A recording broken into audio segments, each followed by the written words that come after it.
everyone, Jag Taggart 93 here with another comprehensive Doom WOD review.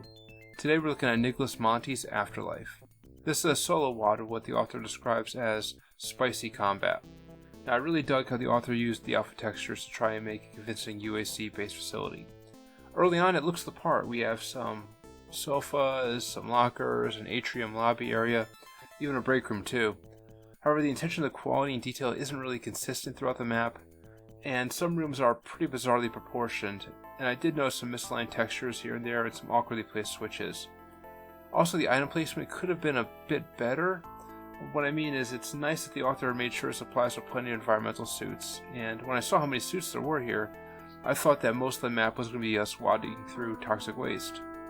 However, there's only there's two. Well, there's only one major one in the middle, where you're wading through toxic waste, but there's a bridge to go across it, and then there's another one towards the end too, which just feels a little unnecessary. I'll get to that in a bit, but yeah, when I saw all these suits laying around, I thought it would be basically a toxic type facility that we'll be in, and no, it's kind of silly that we have all this. Now, on Ultraviolence, you'll find plenty of revenants and plenty of long, steadily arching hallways, which I think the author did on purpose, because these long, steadily arching hallways serve as the perfect tunnels for Revenant rockets to follow you down if you're not careful. There's a lot of enemies too that are on higher elevations that'll shoot down at you. A lot of hit scanners like chain gunners. So definitely have mouse look on for this one. Now, my biggest gripe with this map is probably how often enemies will spawn into an area at unpredictable locations. And this makes combat not feel so much spicy in my opinion, but more about luck, especially your first couple times playing it. I mean, there's really nothing in the environment to hint at when enemies will be coming from, and there's really no build up at all, too. This teleporting enemy thing just happens consistently throughout the entire map. There's a place for it, but I think it's overdone here.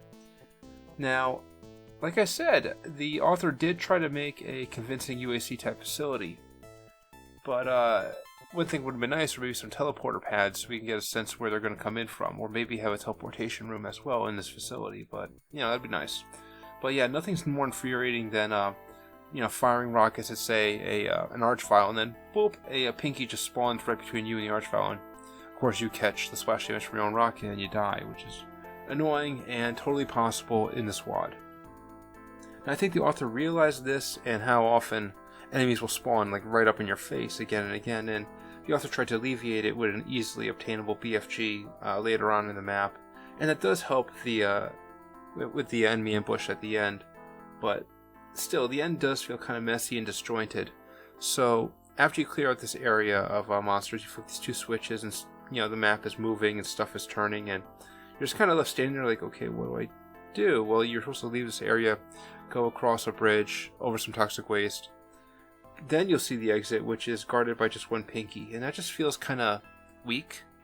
I was expecting when I hit these switches in the final area, something big was going to spawn in, or at least the pathway to the exit would be right there in the middle of this room that we just cleared out. That just felt, that did feel just much more satisfying than just, leaving this major room where we had this big battle, walking back into the facility across this toxic waste and going to this one room with a pinky. So, and that's on Ultraviolence too.